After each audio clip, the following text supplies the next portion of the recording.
Hello, and welcome back to another episode of Wrestling is Her. I'm your host, Raja, and I am joined by my kawaii co-host, John. Kawaii. Yes, I was gonna do the hi. I was trying to think of a good kawaii opening there. Oh yes, the poi, hi, and bye are very kawaii. They are, but we came off a little bit too much Tokyo Josh. I think they're I think so too. little Tokyo Joshi. Which, funny enough, the epic match on that show. Yes, the epic match was with Miss Emi Sakura. Like, my God. Yes, if you want to have a fun time and you just messing around on the Wrestle Universe app, pull up Summer Sun Princess 2024. Yeah. Watch Emi Sakura and Mizuki versus Miyu Yamashita and Maki Ito. And it's funny, all the layers in that match. I've thought about it a lot since we watched it because it was such a great match. It was really just amazing. And I know this is really our Raja log part of the show here, where we just talk about whatever. So really, like this is what we want to talk about this on week. the tip of our minds, right? And on the tip of my mind, honestly, what's so strange about it is that we watched some epic stuff recently. We have, yes. and some stuff. It's been a lot. Some stuff touted as excellent. Yes, excellente. But that match sticks out to me just because it was a lot of fun. And it got vicious. It was, yeah. Because, I mean, when you have Miyu Yamashita in the ring, anyway, you're in for some brutality. That braining. Oh, her skull kick just... I mean, there's some skullduggery going on. Yikes. And nothing will beat Balianaki on commentary, just yelling curses all over the place. Yeah, no, it's just nonstop. It's the whole time. Every time he's excited, it's like, God damn it. Yes, it was. It was a lot of fun. That skull kick, it's funny because I kept going back, right? I just kept going back and kept going back. And we've seen watched it quite a few times. We've seen it before, but we were in a mood, and I just kept going back, and Roger's like, there is no slap anywhere. No, she doesn't slap a thigh or anything. It's just the slap of her foot on Mizuki's head. Yeah. It was just violence. Nasty. It was violence. And it was so cool because, again, there's so many layers. Yeah. Anybody who's watched any of the... I thought it was funny how they were like, after everyone came out, they were like, what an American match. Oh, yeah. Yeah, the most American match. Because all those ladies, obviously, go to America quite often. But, hey, again... Give it to us. What do we got cooking? We cooking with gas? What we got going on right now? We're cooking with gas and fire and all that good stuff. Oh, good thing we're cooking with fire. Yes. It would be hard to cook otherwise. You could cook otherwise. I mean, if you have electronics, I guess, like an oven. A couple weeks ago, you could have just cooked in the sun. Yeah, absolutely. Thank God that. God, I'm glad that's over. Yeah, that let up a little bit. The heat stroke has been ridiculous. But as far as women's wrestling goes... It's been a time the past... week or so. We've seen some highs and some lows. We've seen some of everything, but for the most part, it's been wrestling. It has a lot of building to and bigger God damn things. It, as somebody would say, we're going to have a good time telling you about it. Absolutely. We're going to bring you a good time. So what you need to do is go find yourself a nice Long Island iced tea. All right, Long Island iced tea. And it just sit back, enjoy, listen to us talk about the wonderful stories happening in women's wrestling. Your comfort food. Yes, we are your comfort food. Long Island iced tea, not an iced tea, but it is one of those things that you will enjoy our show more. Yes, from this, I promise. Absolutely. And if you are a non-alcoholic person, well, then this is your chance to get alcoholic. Start drinking. Start drinking now, because you'll be drinking by the end, I promise you. Oh, man. So let's just jump in, starting with where we usually start, WWE. We do. And, of course, SummerSlam is on the horizon next weekend on August 3rd. It's hard to believe it's coming so soon. It's creeping up. It's like almost SummerSlam here. used to be... It's funny to me. I have a very hate relationship with SummerSlam. And one of the reasons is I would be excited about it coming. Mm-hmm.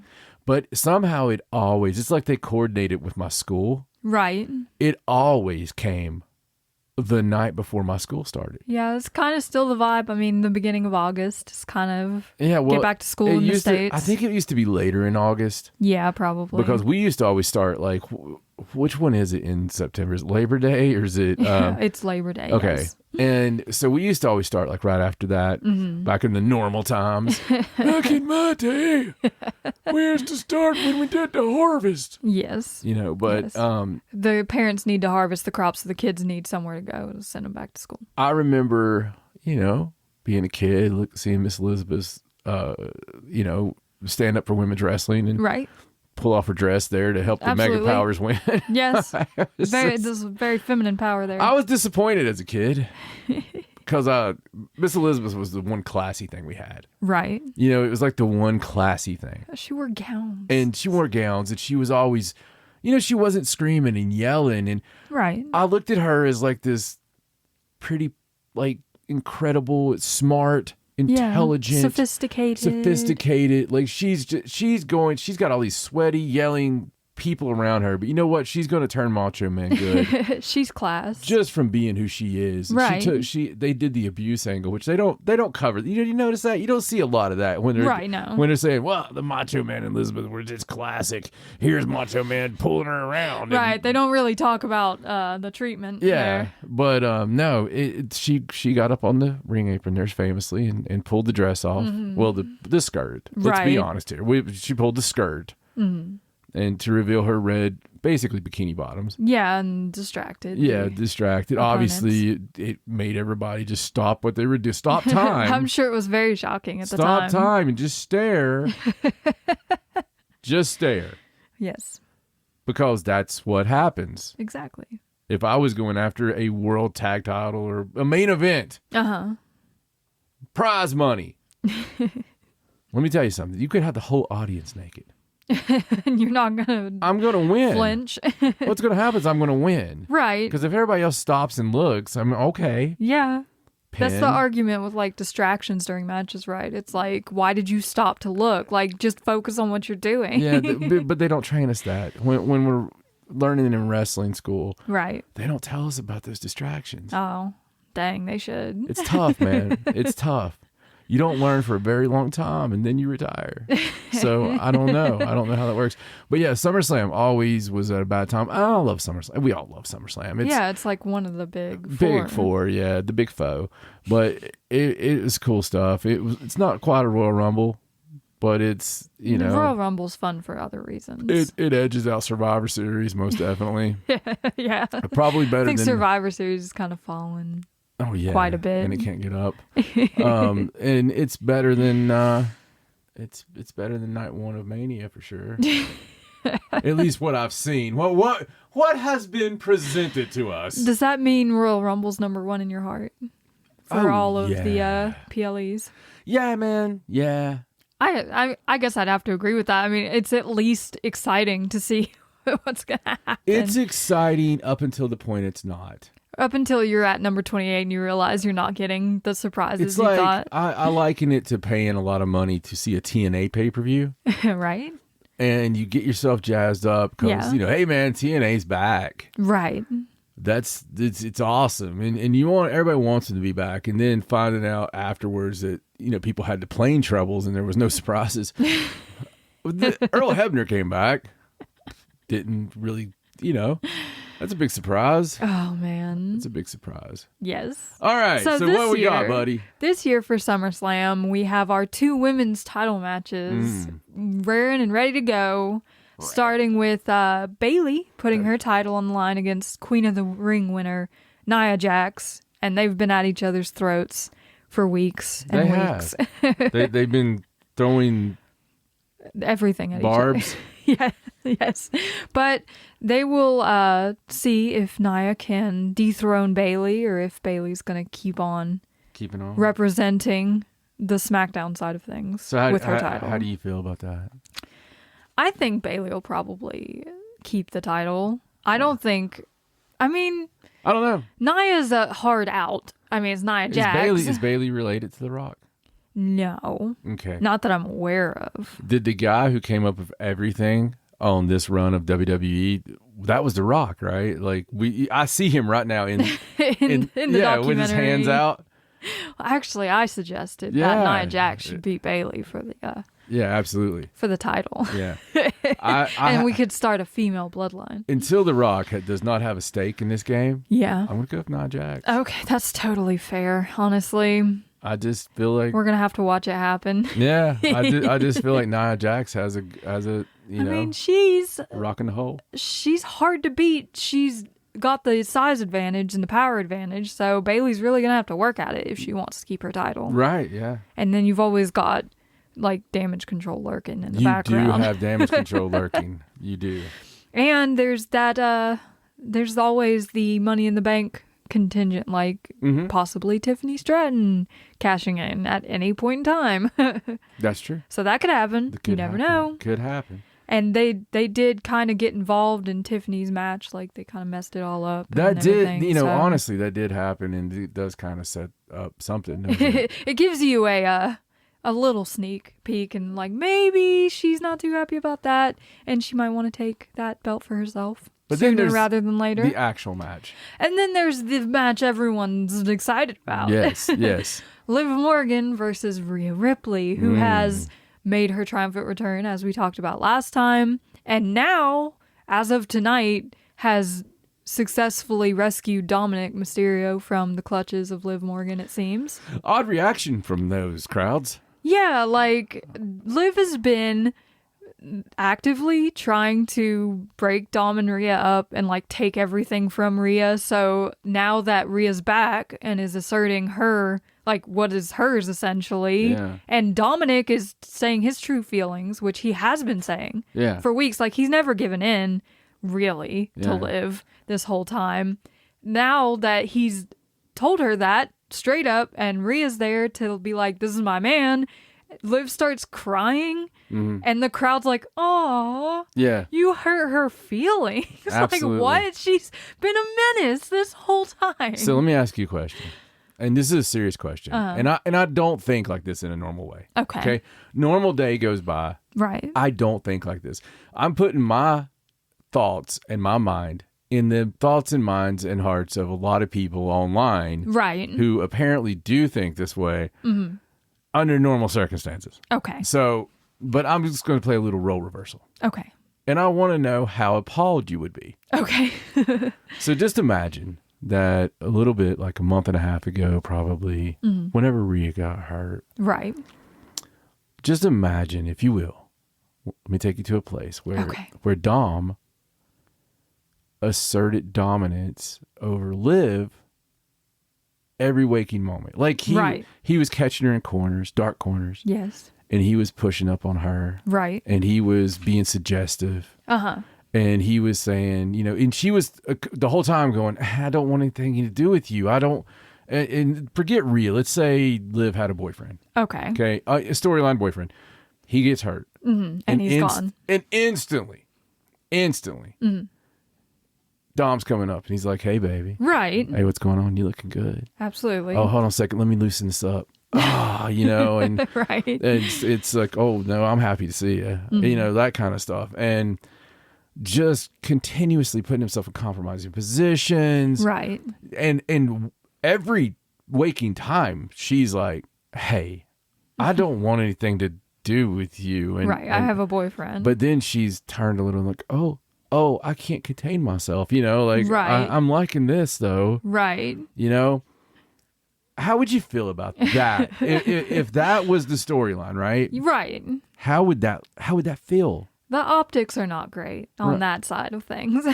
Like, it feels like normally people would be like, oh, that's scummy behavior. Yeah. Like, people would immediately be like, stop being a creep. Right. Get away from her. Right. Creep at the best. At the best, yeah. Like, that's like borderline sexual assault. Usually. I mean, think about like falling on top of him and right, yeah. If that was reversed in a way, I know that the time it did, but she totally pulled him. Yeah. Just saying. If you even pull the girl, Yeah. You know, just all the stuff we've been taught, right? Yeah. So for the past, what would you say, 10 years? For the last, it's been beaten in our heads, right? Yeah. That's not okay. No, that's not okay. Somebody said, don't flirt with me. You don't flirt. You don't flirt. You don't do anything. You just leave. It's been repeatedly tossed in our heads. Right. And then you get something like this. And listen, I personally don't mind the angle. Okay? I really don't. Right. But I'm just saying. it's a bit. It's what we're trying to say is Liv is in the wrong here. No, what I'm trying to say is it feels like 2004. No one should be awing It feels Liv. like an Attitude Era thing. Right, it totally does. And not in a good way. No, it's kind of objectifying. Yeah. a little. And again, I don't mind. I was entertained by the whole thing. Yeah, we enjoyed it. I don't think anybody ever thinks about that stuff. But so then I didn't even think about it up until the point that everybody starts feeling bad for Liv. Yeah, like, why? She's the one that's been trying to break up the Judgment Day and, like, sink her claws into Dominic when he clearly doesn't want anything to do with her. And I know people are probably like, oh, he clearly does want something to do with her. Yeah. But he said otherwise. So she's the bad guy here. I would imagine they're both going to turn on Rhea. Probably. It's a plan. Dom's probably going to help Liv win that match. It's more than likely a plan as it is. Right. Like, he's been swooned. Yeah, they've had something. Her. They've had something going because WWE is one of those people, and traditionally, historically, that likes to go, ha ha. Yeah. You thought that one way because you're stupid. Right. And then Liv gets to turn babyface because Judgment Day all turns on her, except for maybe Damien. But yeah. And then Liv's in Judgment Day, and it's a whole thing. And people can be like, well, Rhea has asserted her dominance over Dom and been controlling, and so he likes it. Yeah. He wants that. Right. He's made that very clear. He wears the shirt. He's all about it. It's different. And I'm all about, I'm all about, look, this is characters and suspend your reality and all this stuff. It's essentially a TV show. But I just can't get behind it when I see Buddy Matthews and Rhea Ripley canoodling out here on social media and celebrating the marriage, and everybody like, oh, that's great. And, you know, Dominic getting married. And you see the freaking Wyatt, 17 out there, at a restaurant, just all cheesing it up on the debut night stuff. Right. I hate that stuff. The stuff that takes you out of it. It's just completely. It's against everything that's decent and right about pro wrestling. Like you live your character, pal. You do, and it's just weird to me. It is, and it was weird to hear people like sympathizing with Liv, like she somehow is the victim in this situation when she's caused the whole. She's even said that it's for revenge, like that she doesn't even like Dominic like she that. Did just the tee thing. Yeah. Like just so she can get back at Rhea. I'm a villain. she had all the signs. Yeah. But I guess at SummerSlam, it's very likely that Dominic will help her keep that title. Oh, and completely break Rhea's heart. Absolutely. And listen, man, it's just my opinion. It's on this stuff and not trying to yell at any clouds, and, no. and it's been a fun, entertaining, well filmed angle. Yes, and it's fun, and the match seems like it's got a great build to it. Mm-hmm. Yeah, and Liv and Rhea have plenty of history going all the way back to their tag team title run and all that. Like, it's gonna be fun. Yeah, absolutely. It was that just one moment was a little weird. Yeah, and I'm just throwing that out there, what I said, because it's just funny to think about. It's hilarious. It's great fun. Mm-hmm. So why don't we talk about what has been going down and is coming up for Ring of Honor, because we are in Death Before Dishonor season. Very much in the season. Yes, like it's bears this weekend. hiding right now. Yeah. But we have officially began the Collision residency in Arlington, Texas, which was awesome. Which includes Death Before Dishonor in the same building. Love the way that place looks. The esports stadium. Good Lord, that little building was so cool, and it felt like. And I think you put it out there. You X'd it. Mm-hmm. I'll say it. You X'd it. I X'd it, yes. But you put it out there that was AEW. Like that felt cool. That felt like the most, those guys got famous through the indies, through the Ring of Honor buildings, if you will. Yeah, and that feels like a Ring of Honor building. The little field houses and all this stuff, and they went into this whole game going, hey, we're not competing with anybody. We're trying to do our thing, live our best life and all this. And you get kind of carried away really quickly when people nonstop just, they just draw comparisons. Yeah, it's just how they do. They do. But I love the feeling. I've always selfishly loved the feeling of a small, packed joint. Right. NXT's fun because of that. Yeah, it's very cozy and intimate, and you can hear all the fans really well. ECW Arena was cool because of that. Yeah. I mean, I agree completely. It's just that it adds something ambiance. To it. Yeah. I loved it, honestly, and I'm excited to see what the next couple of weeks bring. Me too. The pay-per-view will be freaking amazing. I'm excited about Death Before Dishonor. We have some stellar matches planned already for it, because these last couple of weeks, the big story has been Athena's ankle injury that she sustained on Ring of Honor TV. I feel so bad for her. I know, it sucks so much, and they're still forcing her to do this match at Death Before Dishonor against Queen Aminata to put her championship on the line when she's hurt. Yeah, it's a travesty of justice. It is a travesty of justice. Poor Athena. Oh, she's carried this company. She does so much for Ring of Honor, and this is how they treat her. and to come to this, if you guys don't know, and you haven't been watching Ring of Honor is basically a women's fed. Yeah, it's at least half the shows, if not more, are women's matches. Some weeks it's all with storyline. Yeah, some weeks 80%. Yeah, so Athena has been quote unquote hurt for weeks, and she has talked about how bad it is and how she's going to be out for a long time and all that, but she still has this match coming up, and she has shown signs of potentially embellishing how bad the injury is. Little bit.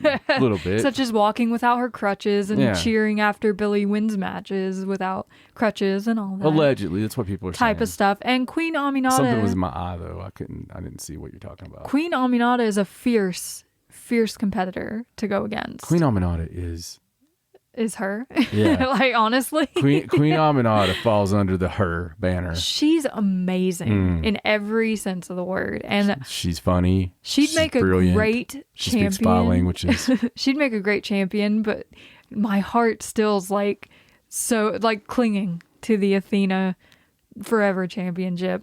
And I don't know what's going to happen in this match, but... My heart's clinging to the African-born champion. She would make such a good champion. The 5 language speaker. She might speak 15. Yeah. She's just being nice. If you're going to build a brand around a person... Speaks 72 languages, roughly. Queen Aminata is like the person to do it with. Yeah. Because she's amazing in the ring. She's got the look. She's got the attitude. She has got the look. Package. She's got the look. Yeah. But I have a feeling that this is potentially going to main event Death Before Dishonor. I believe it should. Above I'm going to turn it off after it. Any other match. I don't care what comes after it. And it's going to be a barn burner. Yes. If anything. Yes, I'm going to burn barns as well. Alongside just to show people. We have the TV title match where Billy Starkz will take on Red Velvet. It's a little bit of a team against team situation because Red Velvet and Queen Aminata they've joined forces essentially against the Minion in training program over there. Right. Yeah, they split the bill at McDonald's. So Red Velvet has earned her way back up the ranks to challenge Billy Starkz at Death Before Dishonor. I don't think Billy's going to lose the belt this soon. I think it's going to be a terribly stiff match. Oh, yeah. Because they both smack. They're going to... hard. Intentionally or unintentionally beat the crap out of each other. I think it'll be unintentionally until it happens. Oh, it's going to be great. They both tend to lose their temper. Red Velvet debuted like a new finisher on a recent episode of Ring of Honor that looked really cool, like a flipping neck breaker type of deal. I don't know. Thingy. It was crazy looking. They didn't name it yet. But I think she's terribly, horribly, tragically underrated. She is. She was thrust into the national spotlight so quickly. She was, and really fast. really, really fastly. Like she was like, oh, hey, here's an extra. And then all of a sudden, she's not an extra. Yeah. And exactly. and It was really quick, but she ran with it, and she's gotten so much better through the time. Since she came back from her injury, she's really put in the work. A lot of viciousness. I like the viciousness. It's almost mirrors Athena's vicious streak. Yeah. Because Athena, as technical as she was and as well established as she was, when we saw her turn vicious, that was like, okay. Yeah, we're like, oh, hey, that's what we want. Yeah, and it never stopped. And Red Velvet's had some of those moments too. I like when she gets pissed at a crowd. She like when she definitely has fire in there. Like she's ready to kill someone. Yeah, when she gets pissed off at a crowd, it's the greatest. Yeah, because she just takes it out on people. I think Billy's probably gonna continue her title run from here with the TV title. I think so too. I think Billy's going to win this, especially since Athena's going down to Queen Aminata. yeah. So, can't have too many titles switching hands. Clean. And the third women's match we have announced is a Texas death match between Diamante and Layla Hirsch. They're currently 1-1 against each other. They've had this feud going, and last week on Ring of Honor, they did a no-holds-barred match, which was intense. It was. It ended with this fantastic code red through a table to give Diamante the win, which just looked so crazy. Yeah, because the match itself, like, it had a lot of moments where it was just not, the dance was not up to either one of their standards, really. There were moments when you were like, oh, these two wrestlers don't do hardcore matches very often. Yeah, that's exactly what it felt like. They're used to legit wrestling matches. It felt like it was new. Yeah. And the crowd was just they get tired. Dribble shits. By that point. As far as not really being where they should have been, like, know, normally. But you have this set up now. You have the viciousness set up, and that freaking finish, you're right. That finish was fantastic, though. If anything, I think they learned a lot. Yeah. And so by the time we get to this Texas Death Match this weekend, it's going to be Texas even Death crazier. Match in front of a rabid sold-out house. Yes. I hope Layla Hirsch wears the jeans this time. Yeah. Like, she looked like she was struggling in her gear during the hardcore match. And this is going to be vicious as hell. Oh, I'm so excited. Yeah, so, and the live baby, that's another thing. That definitely changes things. Oh, yeah. You're like on top of your game when at that point. When you're live and you're fired up and you know you can go out there and steal the show and you're on pay-per-view, think about all those steps here that we're adding. Yeah. You have to perform. You know, this is probably going to be a little earlier in the night because we got 2 other women's matches. Right. So you got to get in there and pump people up. Oh, man. It's going to be good. They're going to kill each other. They are. Probably. They are. It's going to be vicious. On the other side of things in AEW, we have had a few happenings. A few unfortunate injuries have occurred in the past couple of weeks. First, Riho hurting her arm in her match against Lady Frost, and then Sky Blue breaking her ankle in her match against Hikaru Shida on Collision. Yeah, this past week. It was nasty. I knew it was ankle rough, but yeah, it was so gross. Yeah, it was pretty gross. I feel so bad for her. I truly feel that the jumping on that side, that the guardrails were closer than normal, and she stepped up trying to catch her and still have room for the guardrail. Yeah. But I also think that she had her foot kind of up when she hit. Yeah, and it got caught under her. All that weight hitting at that terminal velocity. Yeah, it was almost like her foot was planted and Sheeta landed on her knee and it just completely tore her ankle up, I guess. It was scary. It was scary, it was sad, and then Sheeta was kind of like, I don't know what to do. I'm just gonna leave. I think Sheeta wins the award for way not to handle something. Yeah, I don't think she knew what she was doing. I felt really bad for her because I felt like it was like the way you handle something like that. Yeah, just bye. Your mind melts. Yeah, and she just wanted. I'm sure she felt bad. She wanted out of that place right then. You never want to break someone's ankle in the middle of a match. She's like, I'm going to hang on a pole in my apartment. She's like, bye. Right now. I'm going to go sew some new gear. Holy crap. Holy Sheeta. It was just a bad situation all around. It was, but it sucks losing people. And I felt bad for her, though. I felt bad for both of them. Obviously, I feel bad for Sky Blue because she just broke her damn ankle. But I felt bad for Sheeta because, honestly, it was just like, she's like, okay. And she's looking at the camera going, she's done. Yeah. She's done. She can't do nothing. Over. Fuck that bitch. And then she's like walking off. She leaves and they have to bring her back. To raise her arm. God. It was so embarrassing. We have to raise your arm. You got to come back out. Oh, she didn't want to. Oh, yeah. It was horrible. Yeah. It was just a bad situation. But all the healing vibes to both Riho and Sky Blue. Hopefully they both get better quickly. I know a broken ankle is not something you come back from very quickly. Not very quickly, no. I feel so bad for them. But on the title side of things, Mercedes Moné had another successful defense of the TBS title against Nyla Rose. Yes. And Nyla's so funny. The moment in this match where Mercedes tries to do a DDT and she catches her, she's like, "Are you crazy?" Yeah. She's lost your mind. She's the best. She is. We saw that come out in full force in Ring of Honor when she was feuding with Athena. Oh. And I'm glad that she's kind of kept that. Me too. Those funny vibes along with her being a badass. Yet another thing that's awesome about Ring of Honor is that it seems like they get a lot more carte blanche to. Oh yeah, to just do to try be things. Whatever. Yeah, and let me say real quick before you keep going, Death Before Dishonor, the hard sell on this, right? The Ring of Honor is like most of your AEW pay-per-views as far as always delivering. Yeah. Right? And the Ring of Honor pay-per-views have been historically... There hasn't been a bad one. Can't miss. Yeah. They have been amazing. And this is going to be, again, live. Mm-hmm.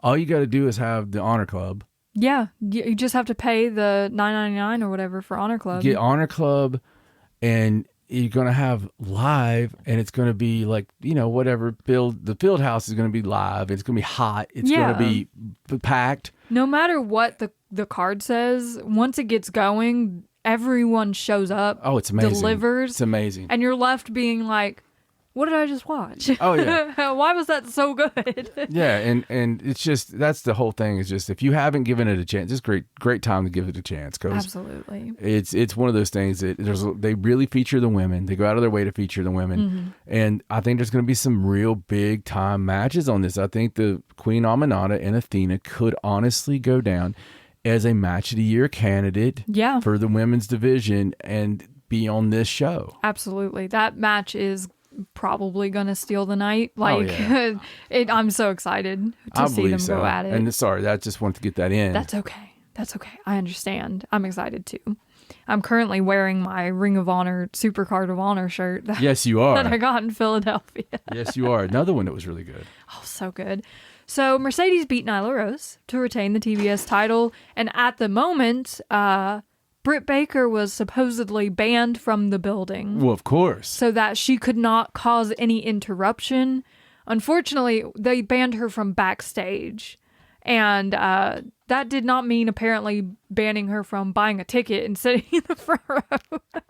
Well, she could attack Mercedes. I seen that masked person that did look a lot like her. Yes, that masked person that once unmasked was her. Oh, yeah, and chased Mercedes out of the that's right. out of the building once again. Silly me. Ruining the wonderful night that Mercedes had been having. She talked to the EVPs. She's got Okada in fits backstage with her CEO dance. God, that was so funny. I love that she's aligned with the elite. I know she's not like elite. Not yet. But she's aligned with the elite, and I love it because it makes all the sense in the world. And I think she should be. I like the fact of having a woman with the men's factions, More women in factions, please. It's really cool to me, and I like their dynamic together. Mm-hmm.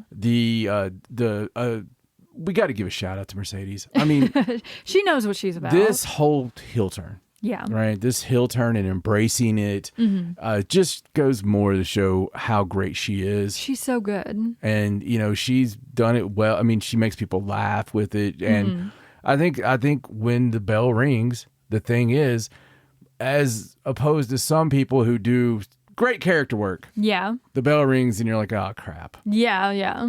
She's not like that. She's not like that. No. She brings a brutality of her own in there and, always trying to get better. Yeah. And I love the combination of Mercedes and Okada. Like, it brings me back to last year when Mercedes and Okada were both IWGP champions, standing in the middle of a New Japan ring, like, hey, we're the champs. Like, it's just that they have a connection, I think. I think so too. It's beautiful. It's a cool one. They need to keep going with that. Yes, I think so too. I don't think that's over.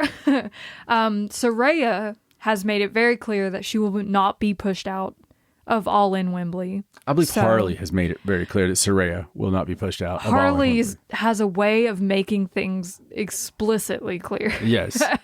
Yes. And I love that Saraya's like, listen, last year I was the queen of All In and I'm not missing it. They're trying to keep me out of Wembley, but I'm not missing it. I turned into the biggest fangirl. When Saraya came out last year, my God. Yeah. I was standing on the house, man. It was like, because it just felt right. Listen, you know what I hope happens?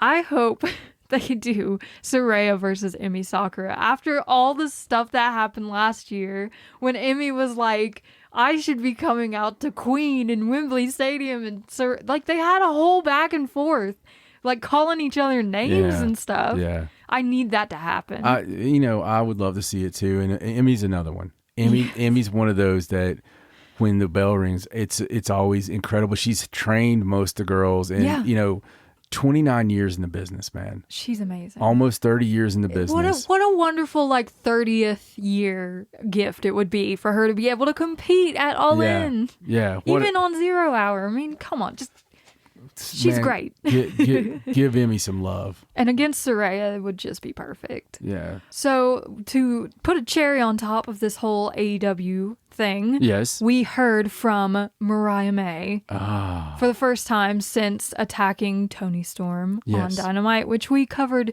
in depth, in length on our last show. Yeah, we did. She came out just so beautifully in the final form of the woman she's been impersonating all these weeks. She's done the Outcast Toni, OG Toni Storm, and now she has embodied the Timeless One in black and white with the music, the curls, the robe. She came out doing the little dance, barefoot. It was immaculate. She gets in the ring and she's just like standing over the ropes, giving this almost like just insane in the way it was so level, like calm, exactly. Like the scary kind of calm, right? Talking about how easy it was to lead Toni on and to keep her believing this story that she'd created all these weeks, and how much fun it was to just keep it going for as long as she did. She didn't expect to keep it going this long. Yeah. But it was just so easy. It was. And very rarely do you get a heel coming out and explaining it perfectly. Yeah. Just what happened. And if I may, I got to give full disclosure here. I give behind the scenes stuff.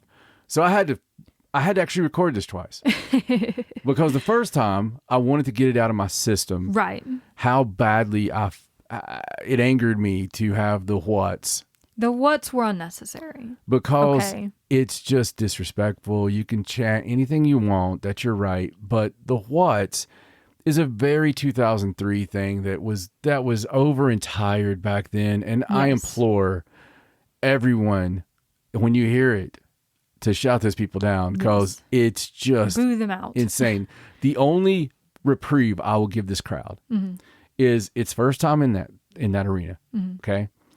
And I think that some people truly thought it was Toni Storm. I really do. I think that there's always that chance. I think because she did a very good rendition of Toni Storm. I think that they were seriously confused. That's totally possible because they look so much alike. So when it started, they're figuring that out, right? Mm-hmm. And I think that the people that started that and started doing those chants had no idea. I think that it was they probably didn't know what was going first time fans at this first time in the town. Yeah. And that's just what they knew, and they were probably drunk. Probably. And they couldn't find their sister to kiss. So instead of kissing their sister, they decided that, you know what I could do to really disrupt people's good time tonight, and their lovely enjoyment of this incredible angle. Right. is to yell something that's totally disrespectful. That's my current take. It's disrespectful to the talent in the ring who are doing their job. It's disrespectful for the people trying to enjoy the moment and like hear what's going on. And it's just totally outdated and totally unnecessary, and it needs to stop.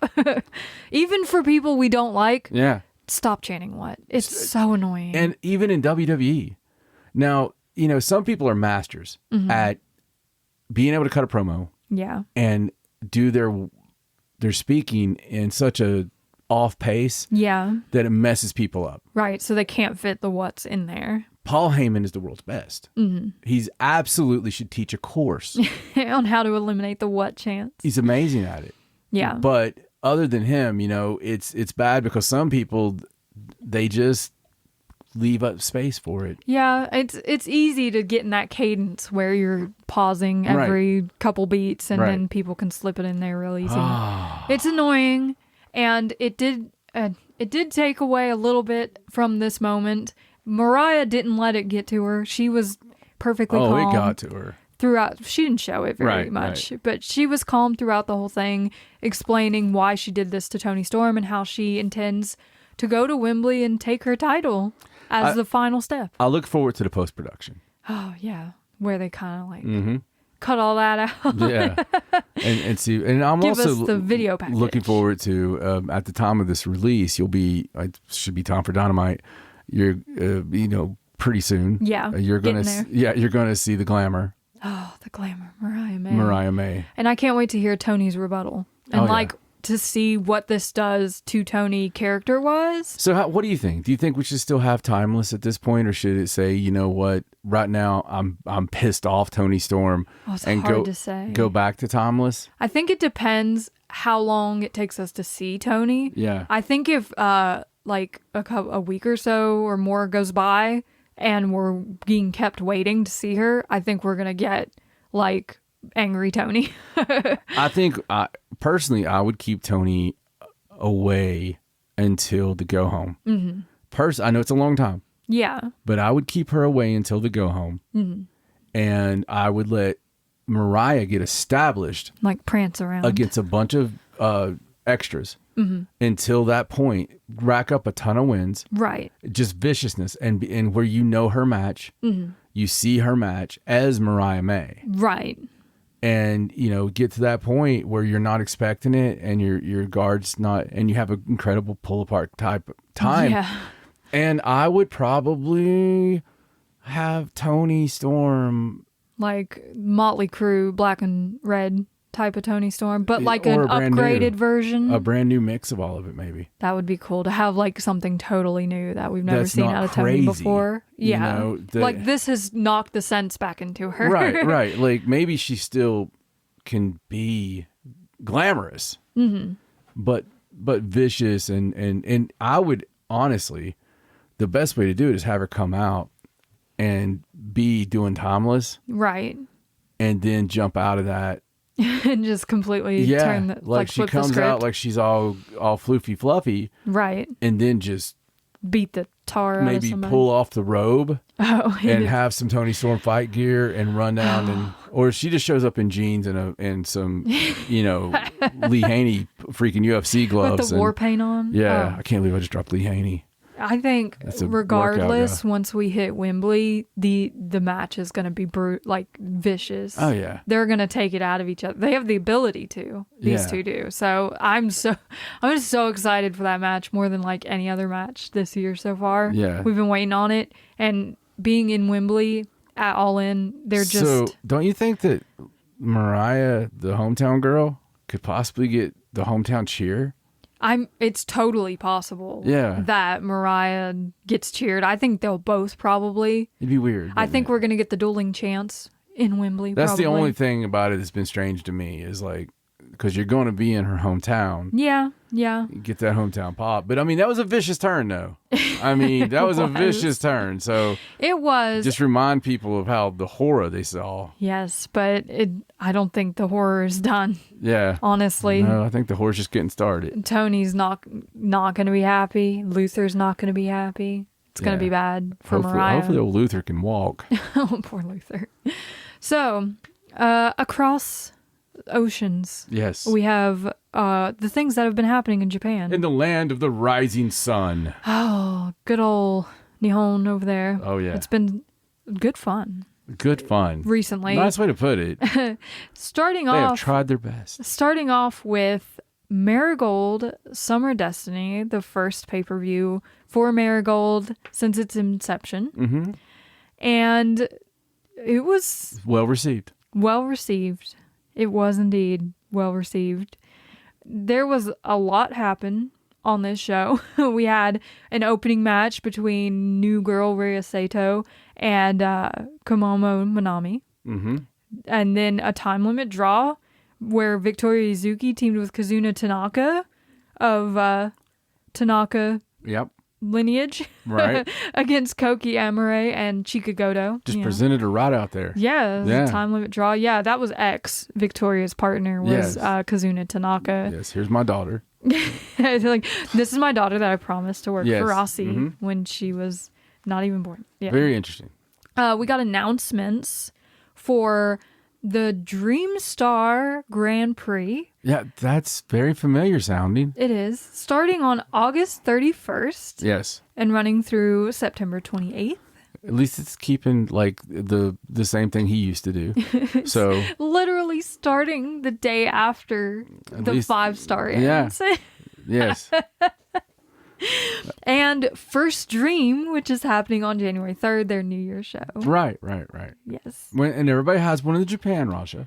Yeah, they do. That's a big week in Japan. It sure is. Inyon shows. Yeah, you know? absolutely. We got the announcement that Shino Omukai is joining the Marigold roster. Her mother used to work for Rossi, back in the Arceon days as well. Okay, all right, got you. So she presented her daughter too. That's cool. She actually did get in the ring and present her. Oh, her yes, daughter. yes, that's right. That was cool. And yeah, that was cool. And did I tell you that it was well received? Yes, very well received. A lot of the same people that received Summerslam last year and Domania. And Chiaki and Nagisa Nozaki teamed up to defeat Mila Grace and Zeta Steel. Yes. My saddest part about this is that I heard Zeta Steel isn't long for Japan. I think she's finishing up her run in a couple months. Oh, bless her heart. Maybe she'll go somewhere else where we can see her. We'll see. You never know. Natsumi Shozuki became the first super flyweight champion by beating Misa Matsui. Yeah, and obviously super flyweight means that it's not the heavyweight title. It's not. It's not the main title. I mean, it's not the. It's a flyweight title. It's the smaller one. It's a flyweight title, and it's not necessarily high speed. Is what I mean. No, it is specifically not a high speed title. Right. That's why they didn't call it that. Right. It's just lower weight. It's a lower weight class. Okay. Exactly. All right. We got to see Shinobu Kandori, Takako Inoue, and Nori from LLPWX take on Naoi Ishikawa, Nanai Takahashi, and Mai Sakurai over a dispute about the LLPW dojo, which has been left in a state apparently after the Marigold Girls are there. Yeah. They just don't clean up after themselves, I guess. Yeah, maybe not. So Shinobu was very, very upset about this. So they and LLPW ended up winning. Yes. To keep their dojo. That was my favorite match. This match was, it was good. And the standout from it was Nori. Yes. Who outperformed everyone and just made a showcase for herself in this match. This was she even won the match. Yeah, this was the please hire Nori match. Yeah, let's hire Nori. Yes. Miku Anou defeated Mirai in their fourth match and then went on to defeat Bozilla with an actual pin in slip over form to become the United National Champion. Yeah, and the unchampion. Yeah, right, the unchampion. And that happened. Good for Miku. It was. She's been on a roll since Marigold's inception. And Bozilla looked, like she will be once she gets her stuff together. Once she gets a little more ring time. A little bit more ring time. She's got a lot of very well received. Very well received. Yeah. In the semi-main event, we saw Io Sky back to Io Shirai form. Yes. Performing all of her moves all over the place, all over Utami Hayashishita. It reminded me, remember when we went to go see Billy Joel? Yeah. And it was kind of cool. We didn't expect, anything other than the greatest hits. It was like right. Funny thing, remember that there was somebody that played beforehand. Uh-huh. And they were more of a supporting role. Yeah. It didn't really get them over. Yeah. But they were there. Yeah, and then Billy Joel came out, and it was like he overperformed. Oh, yeah. Absolutely. It was amazing. Overperformed. And holy crap. He even hit that high note he didn't think he was I know. He even said that. Like, I didn't think I could still do this. He's like, just bear with me. I'm going to try this, but if I don't hit it, you just don't talk to me about it. Who knew? And he did it. Who knew? You know what really upset me about that is I was thinking, like, all these other Billy Joel concerts in the normal arenas, I wonder why it looks like he could do that. I guess he can get away with it because... right. He can just be a little more lax at those points. Because it don't matter. And, it's crazy that Utami Hayashishita kind of took such a beating in this match, given that she's trying to be the ace of Marigold, and the two other main people on this card are not even staying in Marigold. Like, one of them's a freelancer, one of them's actually leaving Marigold in a couple months probably. But Utami did her best. She did. She tried really hard. And the match was well received. It was very well received. It was a well-worked match with a story that I don't understand. Not yet. But you think it'll all come out in the wash? Well, of course. I mean, if they stick, they've been doing a lot of work with WWE. So with the rock washing, yes, I can totally see this making sense after the fact, right? When we get it explained to us. You think they'll take Utami to her hometown and make her lose a big championship match there? Oh, that would make it even more high stakes. I didn't think about that. Yeah, that would be awesome because then they could keep bringing Io back. Yeah. To beat her again. Over and over again. And again. Steal things from her. Only on big shows. And maybe The Rock could even show up. Oh, wow. Like, I'm going to face Io. and Utami could be like, you know what? All right. I have no idea what you're saying. I'll bow down to that. I'll bow down to that. And oh, jeez. This just made me sad. This made me feel sad. I can't. I was really upset. And then Julie and Saori ended the show by Saori winning the Marigold World Championship. Yes, after... With the craziest finish. I don't remember the ref. It was weird, but I don't remember the ref ever going, hey, is your arm hurting? Are you all right to continue? It's basically, she's like, starts working that hand and... They Arnold Scollin was somewhere. It's a deep cut there. Threw the towel in. Right. There's no towel thrown in. So the ref stopped the match, almost immediately after Saori grabbed this hold on Julia's hurt arm. The Greco-Nomen. The Greco-Nomen. And stopped the match so that Saori was the winner, neither of which these ladies were happy about because that's not how they wanted it to finish. Of course not. And listen, I want to be clear here. We love these wrestlers. Oh, we love them. We want the best for these wrestlers. I mean, how could you not? The way Julia laid down for everybody on the way out of Stardom just to get them over. Julia's her own story. I expected nothing less than what I got. It's just upsetting because you want everyone to succeed and do well, and you want to be able to watch them and have a good time. Do you know what's sad is we do watch. It's not like one of those cases where someone don't watch something. Yeah. And then they yell about it. Yeah, no, we watched the entire show live from start to finish. We did.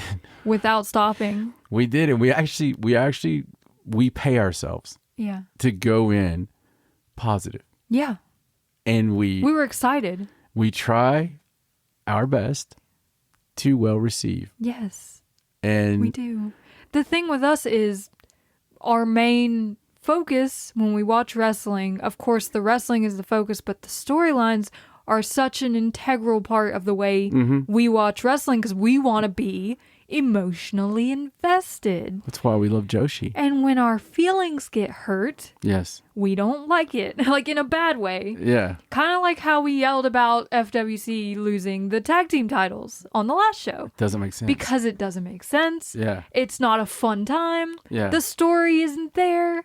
So it's just hard sometimes to sit through 5 hours of wrestling and not feel that investment. Yeah. Because you just are watching two people wrestle and you have no reason to get behind one or the other, and you don't feel the same reason we haven't liked Collision in a long time. Yeah, Collision has been boring as hell lately. Yeah. And like before this last week in Arlington, it was hard to watch. Yeah.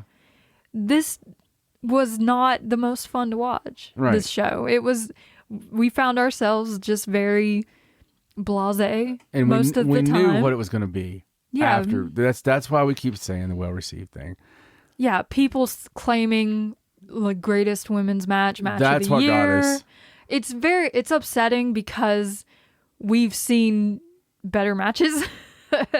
Better matches involving the people. Yeah, like have you people not seen Mayu Iwatani versus Saori? Yeah, and talking about the greatest. Listen, if even if you want to stay in kayfabe, Mayu Iwatani beat her. Yeah. On the mat. She did. 1, 2, 3. Yeah.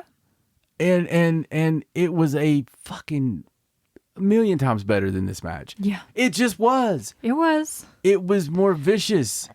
It was. Saori and Julia kind of just go through the motions with each other. It was nowhere the level of a Julia vicious match. Yeah. Like Julia pissed off, like where you're going is she don't like this bitch. Absolutely. Like I didn't get that at all. And I haven't got that from Julia in a while. Ever since we found out she was going, even back in Stardom. Yeah. Ever since we found out she was going somewhere. She kind of just checked out. She's been checked out this whole fucking time.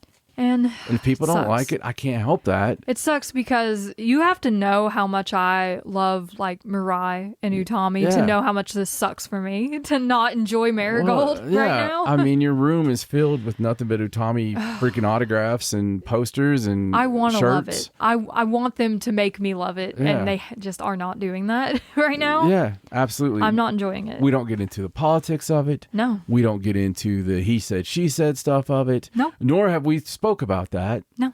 And that's not what it is. It's totally just the booking. Mm-hmm. We don't even care if we don't know any of the girls. We don't care if they slip on the top rope. We don't care if they have to start a spot over. Yeah, no. We get that. It's just the blatant like disregard for any logic in your storytelling. We don't get that we don't care that if somebody was funneling wrestlers to WWE secretly while they were working for another company and, in good faith. And we even overlooked the copious amount of time limit draws. Yeah.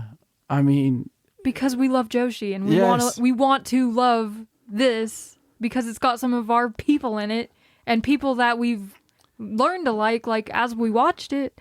And it's just frustrating. And I'll even give you my word on this.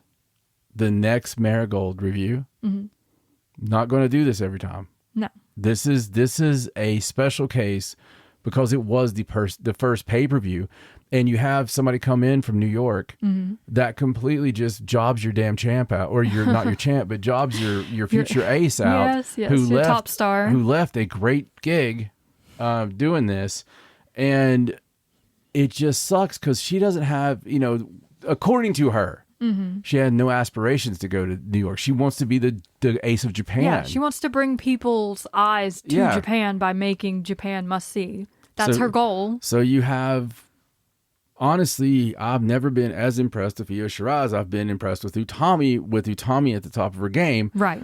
I think Utami's a better worker. Right. And that's not what you've seen in this. You've seen her ability to sell. Yes. And she was on the back foot the whole time. This was just a showcase to show that Io Sky still has Io Shirai in there somewhere. Mm-hmm. And I know this was a dream match for Utami. And I'm glad that she got to have that match that she wanted to have. All those years of her career, she was never able to have it. But I just think they did it wrong. Now, I will say this. I'm gonna give the others to you, okay? Okay. If they do a story where Utami comes back tries her best, if you will, fights through it. So this is in a Marigold. So they can have the entire thing video packaged in Marigold history. Right. She fights her way up. She beats Saori. Right. Okay. Wins that belt. And then her challenge is, you know what, on 1-3, 1-4, whenever they're doing their big one, probably 1-4, I want to fight Io again. Right. And it kind of gets laughed off. Don't you remember what happened last time? Right. Blah, blah, blah. And she defeats her. Right. Or time limit draw. I won't get my hopes up, but you know, she doesn't lose. But she wins. Let's just, I mean, for real. If you came back with the story at that point, and this was part of a storyline. Yeah. Because it wasn't the main event. It was the semi, right? Right. And you come back and you main event it with her winning and telling the full story and having the belt. So you get to the first of the next year with her as the champion. Right. The way it was supposed to be. Julia's long gone, so there's no... and you've established these other girls, and by that point, you can have a big card. You've probably signed a few people that... Right. Because there's going to be people that get from Stardom. Don't get it twisted. Yeah. Right? There's going to be movement. There always is. It's wrestling. If you can get a bigger payday, fuck yeah, go do it. Or even if you can get a better spot, which right now... I mean, just think, like, if you're a mid-level worker in Stardom, which I don't see any crappy matches ever in Stardom. Right. If you can go over there and get a good spot. Yeah. Damn good spot. Yeah. So I'm just saying, if that happens, I will completely eat my words on this. We will retract this whole I no will story come out thing. and apologize and say, look, I didn't see it for what it was at the time, because it hurt at the time, because we've seen so many times in pro wrestling people get screwed because you brought a big star in. Do you remember when GCW had their first big actual pay-per-view? Not on Fight, but it was the Hammerstein Ballroom. You remember how they brought in all that talent? Yeah. And they jobbed every one of the GCW people out? Yeah, it was a horrible show. Okay. It was not fun at all. It was not a GCW show. No. It was using name talent to beat the people that got you there. Instead of showcasing why GCW is here in the first place. Yeah. Like what brought them to the dance. And that, I hate that. And the fans shit all over that. Yeah. I mean, at this point, do you see them bringing Io back for storyline reasons? I think that they could possibly... I think they're going to bring people. Well, because they want to have a pipeline to Japan. I mean, that's the only reason. Right. Yeah, I agree with that. But where I stand right now, it feels like this was a one-off, like, dream match situation. So, and I agree. But if you were doing the angle and you were old school, you would want it to feel that way. That's fair. If we get to the point where Utami improves and gains her confidence. When Rossi was on his damn game back in the day, some of the best damn stories ever. Absolutely. So he's got it in him. If he has them, obviously he's not used them in a couple of years, so he's got some saved up. He has all of 2023's ideas all in a bucket somewhere. Yeah. Wherever that went. Whatever he originally had planned before he was Listen, I'm not even going to pretend. Look, I'm a business guy. Yeah. I don't like people that do the shit he did. Okay? Yeah, I understand. Me either. Even with the argument of, well, he built his company. Yeah, and he also got money off that. Yeah. And sold that company. Absolutely. So at that point, just because you're a figurehead, you don't have any power at that point. You don't have any say in that. You know, Ted Turner was part of freaking Turner, probably still is, but he hadn't been his in a long time. Right. You know, that just happens in business, but that doesn't mean that Ted Turner's out there, you know, funneling off CNN employees to Fox News, you know, going, oh yeah, I heard you like that Anderson. Tell you what, I'm good friends of Anderson Cooper, real good friends of Anderson Cooper. I bet you'd like Anderson Cooper's balls to drop on your New Year's, you know? Right. And I mean, seriously, I'm being funny, but at the same time, that's exactly what fucking happened. Yeah. And I mean, when people show you who they are, believe them, right? I mean, he has kind of a track record for this kind of thing. Historically, it's there over and over. Yeah. So but I want Marigold to succeed. Me too. I want the wrestlers to succeed. I want to enjoy watching it so that I can talk about it and be happy. Yeah, me too. The best thing in the world for Stardom's success is to have another Stardom. Yeah. That they have to compete against. Compete alongside. Yeah. Even when they get to that point. Yeah. We would love to see it. Yeah. But okay, that takes us into hold on a second. Let me help you. I'll hold this. Get off the soapbox. And I'll hold okay. it. Thank you. Okay. Thank you. All right. I feel much better now. All right. Let me. My feet were killing me. Yeah, I'm going to throw this. We've had enough of this soapbox.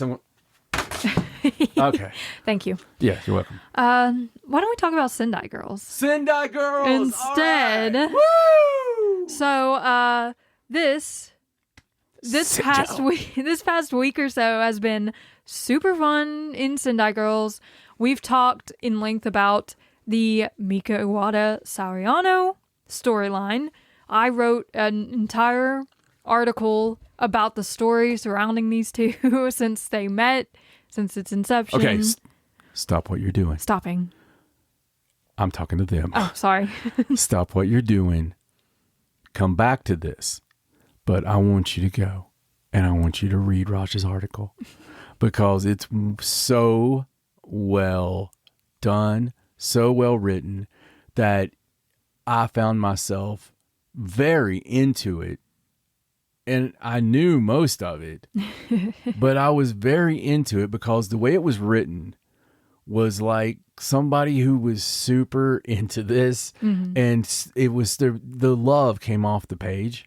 Honestly, yeah, I could feel it was essentially a love letter to this storyline, to this storyline, and to these two athletes. Yes, but it was so well done, so well presented that I can't wait to see more from you. Yes, well, I am historically a creative fiction writer, so where would people find it?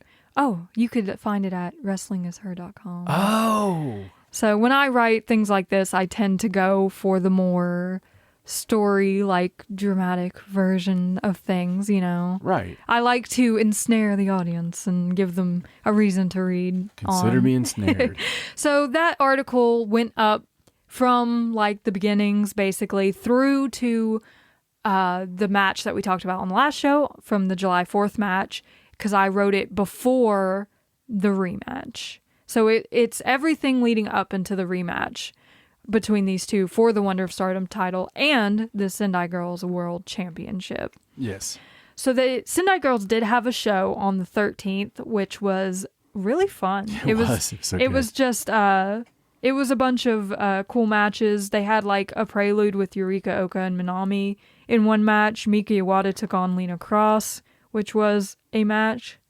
And we got to see Aja Kong team up with Jordan Grace against Team 200 kg. Oh, yeah. In the main event, which was so funny. You're starting to sound like Dave Meltzer. It had some cool matches and some hot moves. Yes.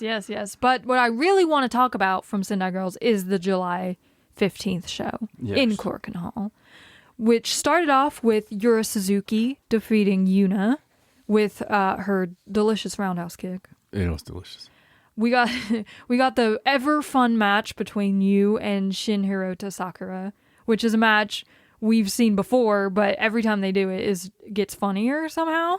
I could watch Sakura like the rest of my life. I'll never get over you trying to do the rope walk and the rope jump.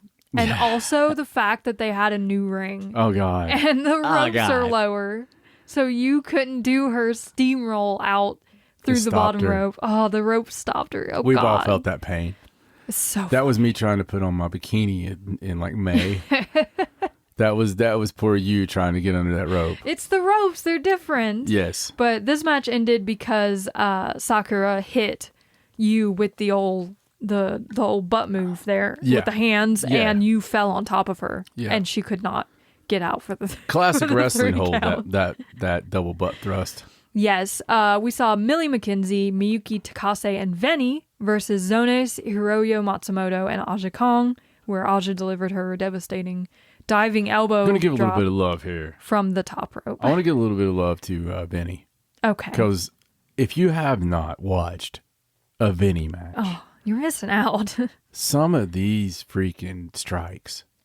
She's devastating in the ring. Magnificent. And her dives. Yeah, the dives are awesome. And honestly, you already know I love Takase.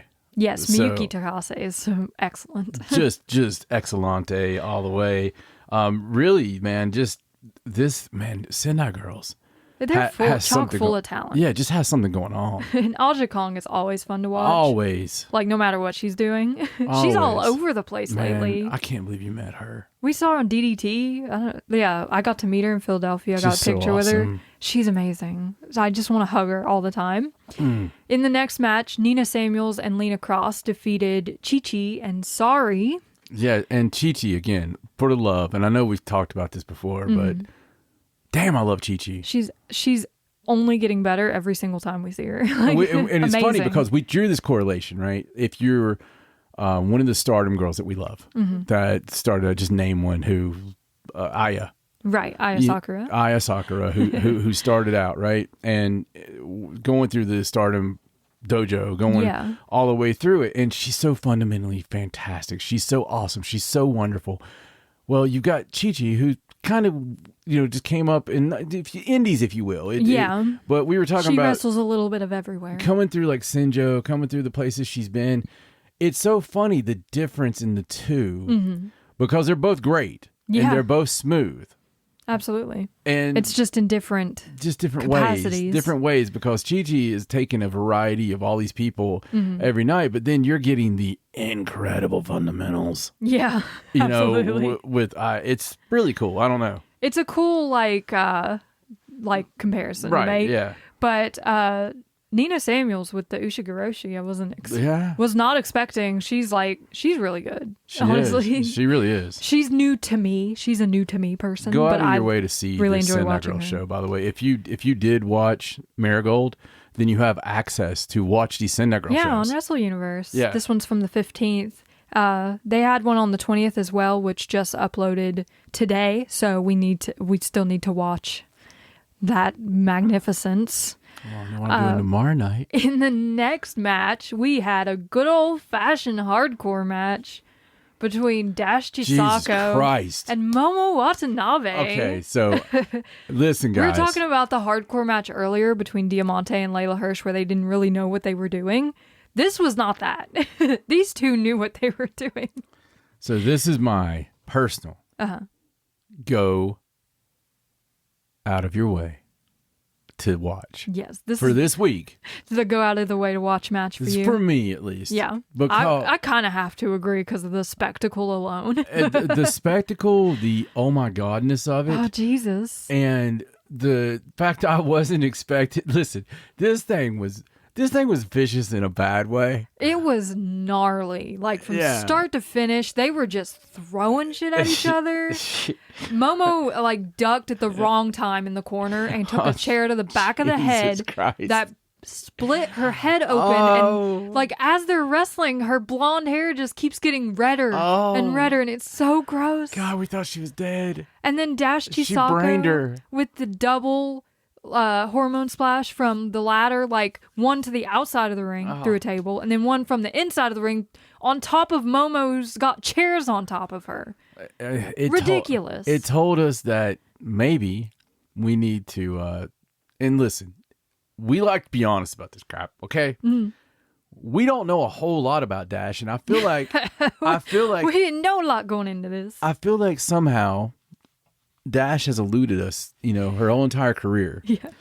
And we've been cheated. I feel guilty about it. Yeah, we should have been watching. To look at her, it's not somebody you just go, oh, hey, man, I'm going to watch all Dash's matches. Yeah. Until the bell rings. And you're like, oh, God. Yeah, you're like, holy crap.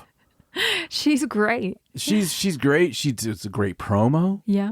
She scares me. She's terrifying. She is terrifying. And there's a lot of cool stuff coming up with her too, it feels. Sendai Girls being put on Wrestle Universe was a gift from the gods. It was. It was. I'm so happy that I have access now. Be honest with you. Easy access. Out of everything we watch, and we watch a lot. We do. It's my favorite thing currently. Yeah, it's such a breath of fresh air from it's the happy medium between silly wrestling and serious wrestling. because you get everything, but it's like you don't have to watch so intently that you're gonna miss a tiny little minute move the way they do it. Like it's not that serious, or even an expression. Yeah. Listen, I love Stardom so much. Me too. And Stardom is my favorite wrestling in the world. Yes. But you have to watch for like the microaggressions that are going to show up 2 years from now. Yeah. It's like, don't you remember that time? Don't miss anything. That inside the mask, Starlight did the wink. Like, what are you talking about? Because I'll see people write about the stuff. Yeah. I'll be like, wait. I watched that. Yes. What are you talking about? The matches are so technical that you just have to pay close attention. And Stardom does stuff just for people in Japan. Yeah. Like they've admitted as much. The layers. Like, oh yeah, that angle. No, that was just for people in that particular town. Yeah. Where they go up both sides of the escalators. Yeah. That's an inside Japan joke. But yeah.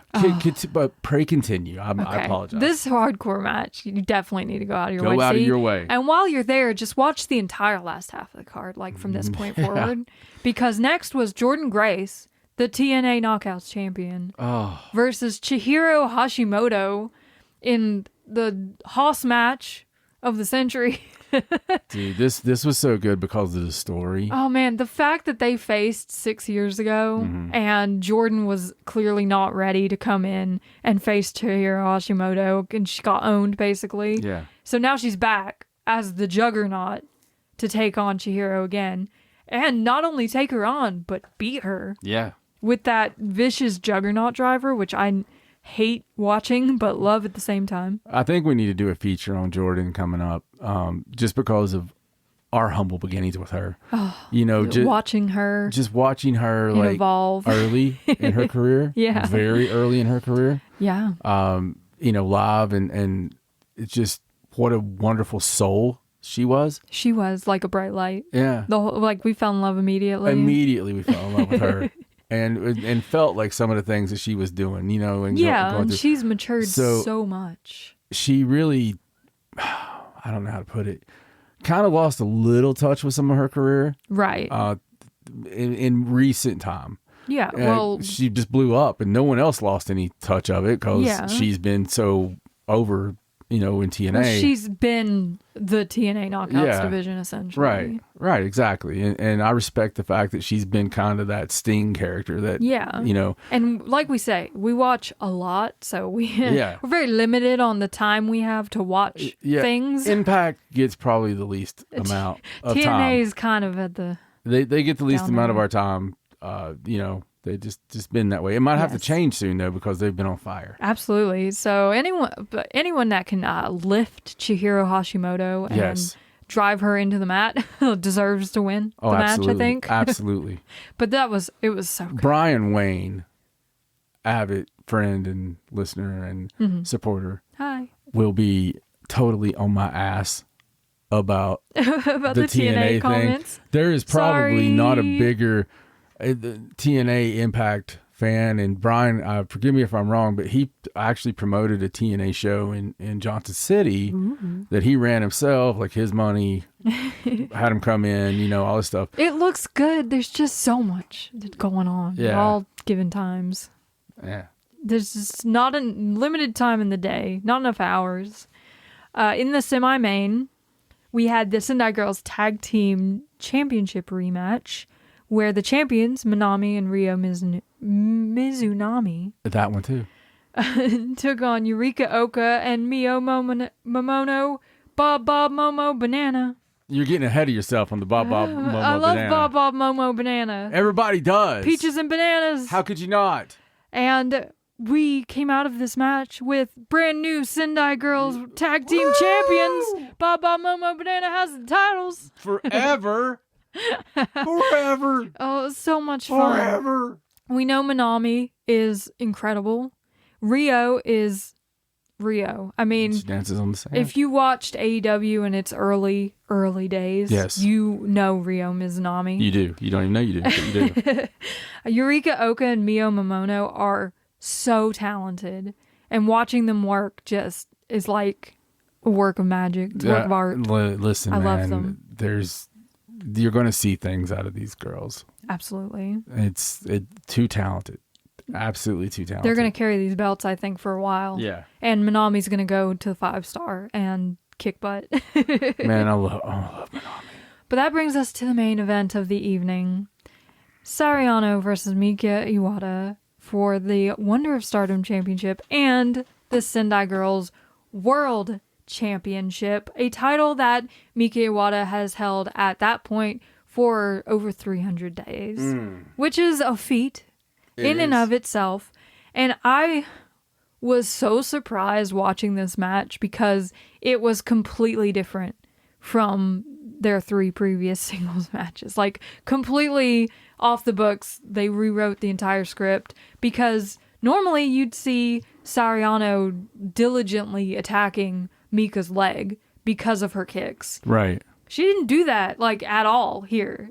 Instead, she decided to engage, like, in kick warfare throughout this match. Yeah, and it threw off. It completely threw Mika Iwata's game off the whole time. Which I love that story. Because Saori's got her confidence back, but it's a different confidence than what she had at Stardom the Conversion, which was more on that side of arrogance. Right. Where she's kind of like, I'm a big Stardom champion. I'm going to win this match. Right. And so now she's confident. She's got her friends there. Literally, the entire unit of Cosmic Angels is there for her, supporting her through this match.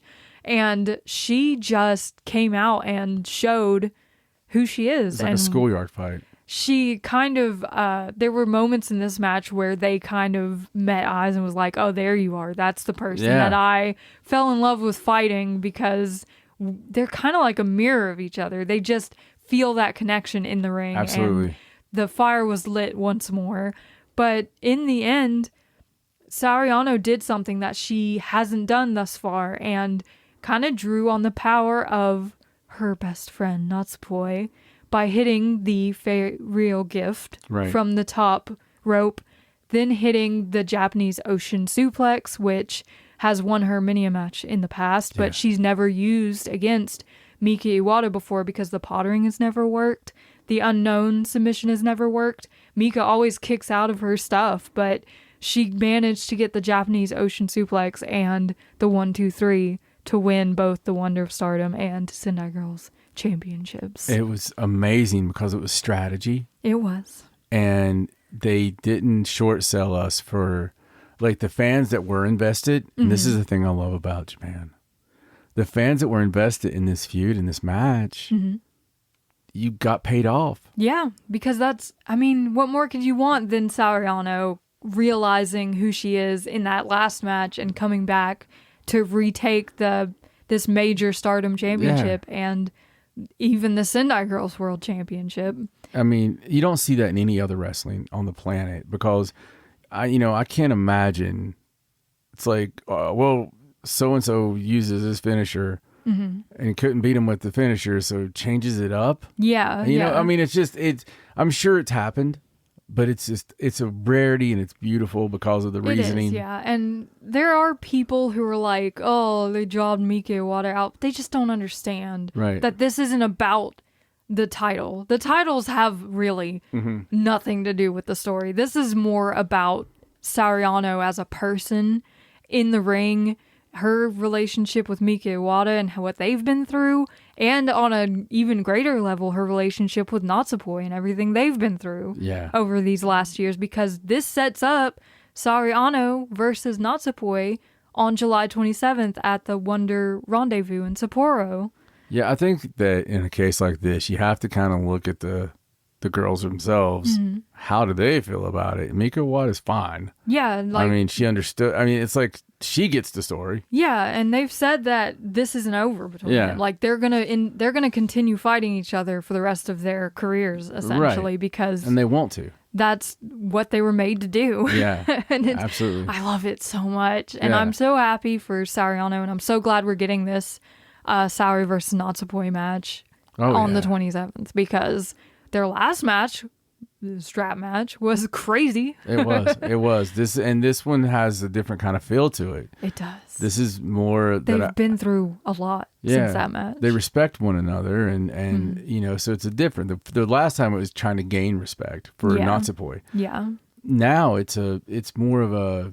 I don't know, she was almost on the other foot. Yeah, it's like, who's going to end up being on top after some of the stuff one? We've seen? Yeah. They're at least on equal levels. Yeah, now it's been Saori Anou who's had to rely on Natsupoi to get her. Well, you yourself said you believe the whole story is not Natsupoi's story. Yeah, I mean, it feels like that's where we're heading for sure now. I wouldn't be surprised if Natsupoi ends up being the white belt champion coming out of July and going into the 5-star. And leaves Saori with the 1 belt. Yeah, and Saori Anou's out here just defending the Sendai Girls World Championship, which is crazy and amazing. It is. So, before we talk about the things that have been happening in Stardom, a few other things that we watched. We already mentioned Tokyo Joshi, Summer Sun Princess, and that amazing match that you should go watch. But we also finished watching the last few matches in the Catch the Wave tournament over in Wave Pro Wrestling. Yes. Our girl awesome matches. Our girl Ronnie Yagami faced Chi-Chi twice because in their first match they had a draw which tied them in points, and then they had to have a tiebreaker to determine who won the block, which was Ronnie Yagami beating Chi-Chi. And then in the final of that block, Rana unfortunately lost against Hanoka, who became the young block champion this year. But Rana was gifted an award for being the only person to go undefeated in her block, or in block competition, like overall. Exactly. She was the only one that didn't lose a match. She did have the 1 draw, but good for her. She performed. Oh, yeah. She grew so much. Yeah. This tournament was really a block for Rana to grow as a performer. Absolutely. She learned so much. Absolutely. Yeah. I see so much out of her now in the first match after the Catch the Wave tournament. And you can catch the wave, and I know you have another match to talk about, but you can catch the wave on Stardom World. Yes, they've put up all the matches on Stardom World. Saya Kamatani actually lost her final block match to Risa Sera, but that tied them in points in their block, so they had a rematch, and Saya Kamatani beat Risa Sera to win the block, and then she went on to win the semifinals, which put her in the finals against Kohaku, which she also won, and put Saya Kamatani as the 2024 Catch the Wave winner, which gives her the right to challenge for the Regina Championship, and they gave her 1 million yen. Yes. For her win of the Catch the Wave tournament. So even though Saya's been through it these past few months with the whole Queen's Quest debacle, it hasn't harmed her in this sense. This was cool, man.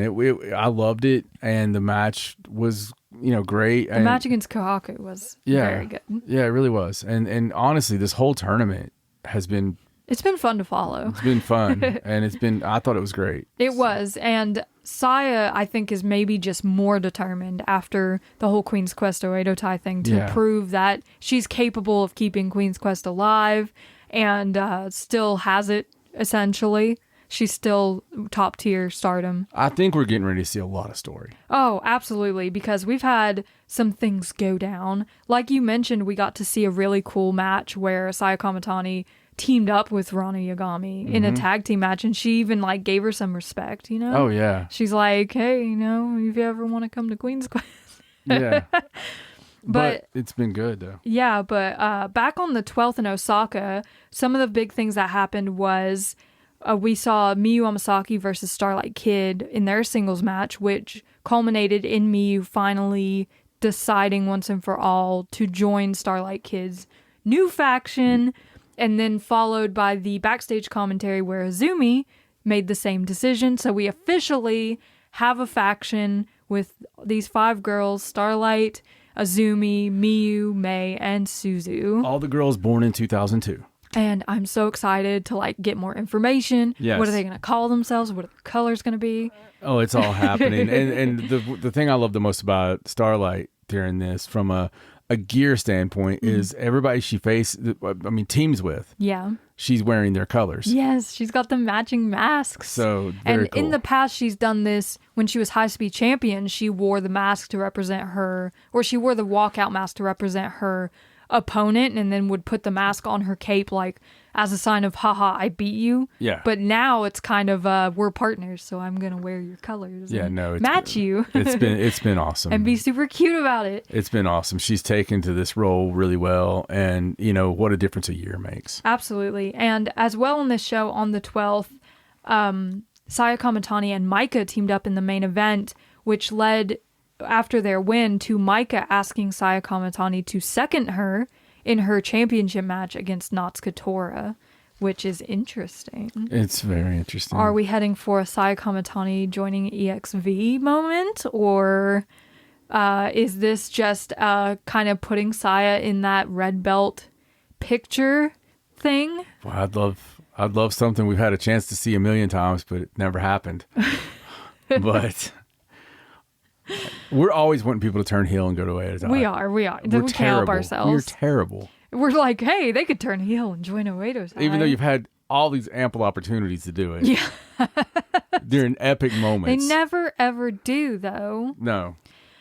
We've had some really fun matches just over the course of the past few shows. Like on the 13th, we got to see Miyu, Mei, Azumi, and Starlight all team up together in a match against Cosmic Angels, which was just a crazy match. Oh, and yeah. Miyu actually got the pin in this match, which is a rarity with her Tensai finisher. Yeah. So that was a lot of fun. Yeah. Hanan versus Aya Sakura in a singles match where Hanan just, and we've also got to see like more of the development of Xena. Oh man. Xena, who impressed everyone with her main event against Mika. Yes. Ever since that, really, and she was already there, but ever since that, I mean, it doesn't matter who you put her against, she can show out, man. And she has incredible hot moves. She has, incredible just presence, I think would be what I would say. And I think, man, Xena's got such a bright future. She really does. She's been so impressive. And even in the matches where Mei Seira's been getting wins over her, she shows out, and like she shows that she can do pretty much any style, match any opponent for anything that they're doing. But speaking of Xena, on the most recent show on the 21st, there was a match between Waka, Xena, and Mina versus Miyu, Azumi, and Starlight versus Aya, Saori, Anou, and Tam Nakano, after which the Cosmic Angels called out the Artists of Stardom Championships. And Mina and Xena had a conversation in the ring and decided, we'll give you a title shot at the Artist belts on August 4th in Hamamatsu. Oh, yeah. And that show also had a really cool prelude at the end where Oedo Tai, Tekla Momo, and Natsuko Tora took on Konami, Shiri, and Mika to kind of set up the tag team title match and the World of Stardom title match. And that's kind of what these past few weeks have been, is just building to these big shows at the end of July. Very, very much so. Because there's some crazy stuff happening on the last 3 shows in July before the 5-star starts. Like, some crazy stuff could happen. Dude, these shows are crazy. This Cork and Hall show. Yes. Are you going to talk about it? Yes, the Cork and Hall show on the 23rd, which is happening like in a couple hours from now. As we record, Suzu is coming back for her return match, teaming up with Starlight Kid and Azumi for the first time against Hanako, Mina, and Xena. So we're going to have the whole faction together soon. Oh my God, it's Suzu's return? Suzu's return. We're all excited. Oh. I can't wait. We also get to start the 5-star Grand Prix decision tournament because we have those 2 to-be-announced spots in the 5-star Grand Prix. So on the Red Star side, it'll either be Waka Tsukiyama, Sayaka Kurara, Yuna Mizumori, or Ruaka. And on the Blue Star side, it'll either be Miyu Amasaki, Aya Sakura, Lady C, or Momo Kogo in those to-be-announced slots. And that doesn't even account for X and Double X, who I imagine are surprises that'll show up on night 1. Yeah. Of the tournament, probably because they're X's. They're not like to be announced in a tournament kind of things. Girls. Me too. At least one of them. I would love to see an AEW girl. Okay, so give me 2 AEW girls. Chris Statlander would be my number 1 to be in it. And then maybe Anna Jay. Okay. So I think Anna Jay. And you know what? I bet Sky Blue ruined a lot of that. Damn it, Sky. Would you have put Sky Blue as the other one? I would have, yeah. Yeah. I think that would have been great. But I think even better than that, what if we put a certain giant back there? Oh, if Megan came back in? Yeah, with the relationship I would not now, be upset. Megan's been under contract this whole time, but we've also had Camille under contract since February. Yeah, that's fair. Like either one of them would be crazy good. Or both. In the 5-star or both.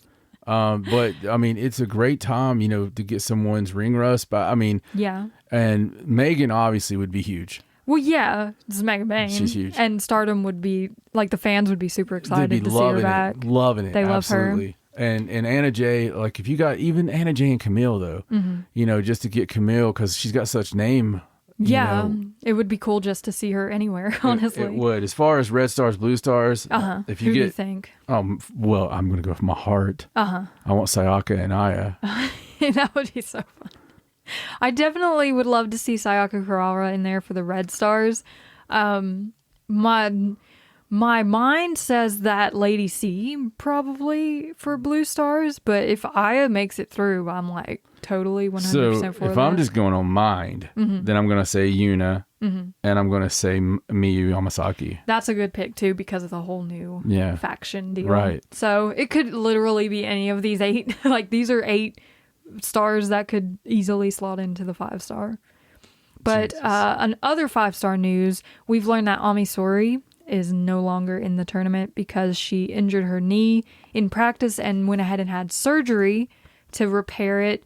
So she's out for the foreseeable future, but she has called in a pitch hitter for her spot. Right. Miss Rana Yagami. Rana. I guess she impressed so much in the Catch the Wave tournament that they were like, it's time. It's amazing. For you to go in this tournament. It's such a big deal. It is. It's a big spot for Rana. We love Rana and felt like that Rana didn't get enough love at first. Yeah. Somebody else didn't get enough love is, going to be in the States, Miss Hanako. Oh, so excited. The two indie shows that I've seen her announced for so far are nowhere near us, which makes me upset. But she'll be here for a whole month, so hopefully we'll see her somewhere close. Yeah. As well on the Korakanal show, we have the New Blood Tag Team title match between Wingori, Hanan, and Saida versus Rina and Azusa Inaba, who are just such a natural tag team. Yeah, absolutely. And they would be fantastic New Blood title holders. And then the Goddess of Stardom Tag Team Championship match, Shiri and Konami versus Momo Watanabe and Tekla. And this is the one where Konami turns on Shiri. Yes, this is where Konami betrays Shiri and goes with Oedo Tai. And that makes the FWC loss make sense, and Raja B's happy. And make it okay. Yeah. Tekla's had a very volatile relationship with Taro Okada in recent weeks with her suspension and coming back and beating the crap out of people with belts and all that stuff. So she could ruin it even more by ruining this tag. Yes, absolutely. The final 2 shows in July are the back-to-back Rendezvous shows in Sapporo. Starting on the 27th, the Sapporo Wonder Rendezvous. On both of these shows, Hanako is having a couple farewell matches to send her off to the States. So on the 27th, she's facing Mayu Iwatani. It's amazing. Which is a crazy goodbye match. I can't wait to see that match, though. We'll have the Future of Stardom title match between Rina and Rana Yagami. Rana. I hope Rana wins and goes into the 5-star with that belt. I thought you wanted Rina to have the... I did, but now she's facing Rana, and that's who I wanted to unseat her. And I was like, can't she get one more win before Rana? It's okay, Rina. I'm sticking with you, baby. She's going to be a New Blood Tag Team champion. It's fine. Right. And then for the Wonder of Stardom Championship, Saori Anou versus Natsupoi. Which is going to be interesting. I don't know if I'm emotionally ready for that. Yeah. And then on July 28th at the Sapporo World Rendezvous, Hanako will be facing Aya Sakura to see her off. And we'll have the high-speed title match between Saya Kamatani and Mei Seira. May getting her belt back. May's getting her belt. And for the World of Stardom Championship, Mika versus Natsuko Tora with Saya Kamatani in her corner. And Natsuko Tora is going to win the belt. I think so too. On these shows as well, we'll have the finals of the 5-star Grand Prix decision tournament. So one night will be the Red Star final and one night will be the Blue Star final. Looks like a lot of fun. It's going to be. And then after July, we have a show on the 4th and then it's the 10th. And then we're into the freaking 5-star, like already. And we have a 5-star preview coming up. Absolutely. Like full on. As soon as we find out these people who are in the 5-star for sure, obviously we won't know who X and double X are for sure. But besides that, we can preview you all the 5-star goodness the first night and everything, all the fun stats and all that to come. Can't wait. I cannot wait to talk about these shows and all the other shows that happen in the coming week and weeks and all that fun stuff. I'm so excited I can barely even contain myself. I even heard a rumor. Oh, a rumor? Mm-hmm. I was on the dirt sheets and I heard a rumor that we may be working on. Mm-hmm. This could just be a rumor. Okay. You know how dirt sheets are. Yeah. I'll take it with a grain of salt. We may be working on a Stardom's beginner guide. Oh. You know, especially if you wanted to get in it during the 5-star. I know we got the big 5-star thing being worked on. Yes. For the preview, but I heard that there may be not super in depth, but just a jump on guide. Beginners, yeah, like easy peasy, lemon squeezy, and that would be cool. I don't know if it's true. I don't know. We'll have to see. But if it is true, it may even be the first Wrestling Is Her video. Oh, like full on YouTube video. Yeah, you never know. That would be crazy. I hope the dirt sheets are right about that. I do too. I really do. I think so it's time. If you want to learn more about that and everything else that we have in store for you, make sure you're following us at Wrestling Is Her on Twitter, Instagram, Facebook, all that fun stuff. Go to wrestlingisher.com. And read Raj's article. Watch out for more articles to come in the future. Thank you so much for listening. As always, I'm Raja and he's John. And we will see you next time on Wrestling Is Her. Bye. Bye.